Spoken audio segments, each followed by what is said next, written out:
Ils savent veiller sur un secret en résistant au bien, à la corruption qu'aux tortures. Ils ont appris à se sentir liés à leurs semblables, car l'homme n'est rien sans les hommes. Il vient dans leurs mains et s'en va dans leurs mains. Mais avant de franchir le seuil de la case des hommes, les cadets subissent une série d'épreuves. On juge ainsi de leur valeur et l'on élimine ceux qui doivent attendre encore des années pour mériter le grade d'homme. Sibiri pensait à ces épreuves avec une certaine fierté. À quelques jours du grand événement, le père Djigui, à la tombée de la nuit, lui avait confié un message pour un ami dont le village se trouvait à une demi-journée de marche. Certes, on lui avait donné un fusil, mais Sibiri était seul, affreusement seul, parmi les petits sentiers de la brousse, et tout le long du chemin, les fauves aux aguets avaient fait battre son cœur par leurs cris d'affamé. Sibiri parlait aussi avec enthousiasme des séances de Koteba, au cours desquelles les cadets subissent l'épreuve du fouet. Le fouet siffle sur leur dos, ruisselant de sueur et de sang, et gare à celui qui laisse entendre le moindre gémissement.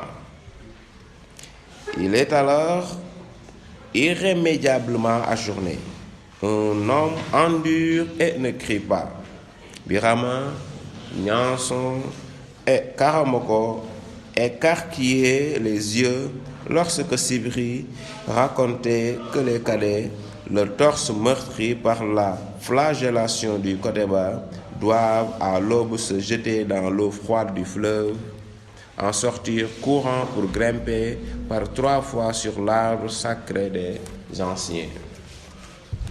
Birama avait des frissons lorsqu'on lui parlait de l'épreuve du feu.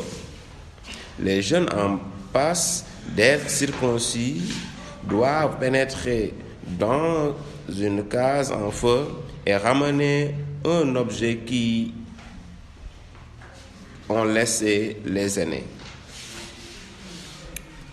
Au début, l'objet est une corbeille ou une marmite, mais au 7e tour, il s'agit souvent d'une aiguille plantée au mur.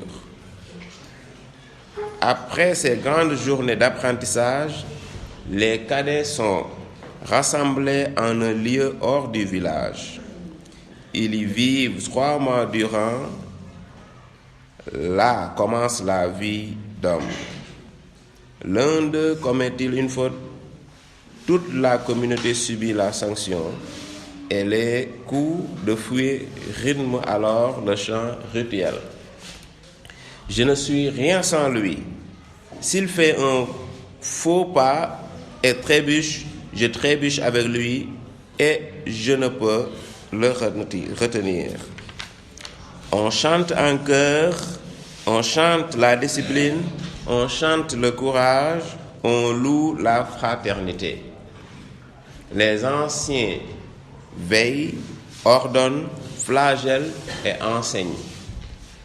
Et chacun de leurs gestes est accueilli avec la différence de tous les jours, car, comme dit le chant, ils m'ont précédé en tout, je recevrai de leurs mains cette sagesse que je laisserai à mon tour à ceux qui me suivront. Tout cela est dépassé, disait Birama autour de lui. La civilisation demande autre chose. Nous ne sommes pas faits pour cette vie dont parle Sibiri.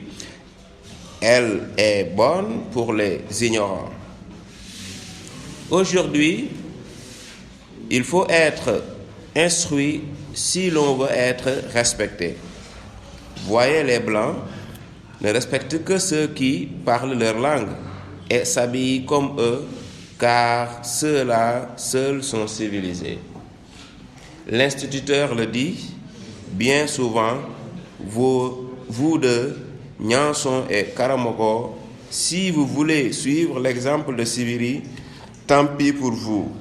Allez dans un bureau, dans un magasin, vous verrez que les Blancs vous accueillera différemment selon vos habits.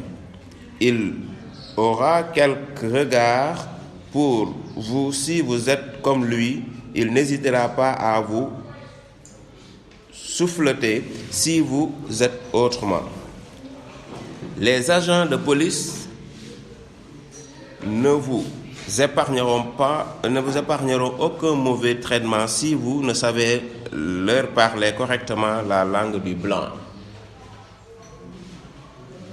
Pour ma part, j'ai choisi, je ne me laisserai jamais dépasser par les autres.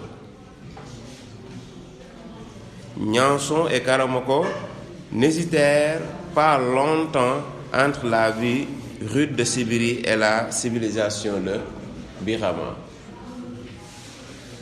Ils choisirent d'être modernes et considèrent comme Birama que Sibiri n'était qu'un ignorant. Comme du reste,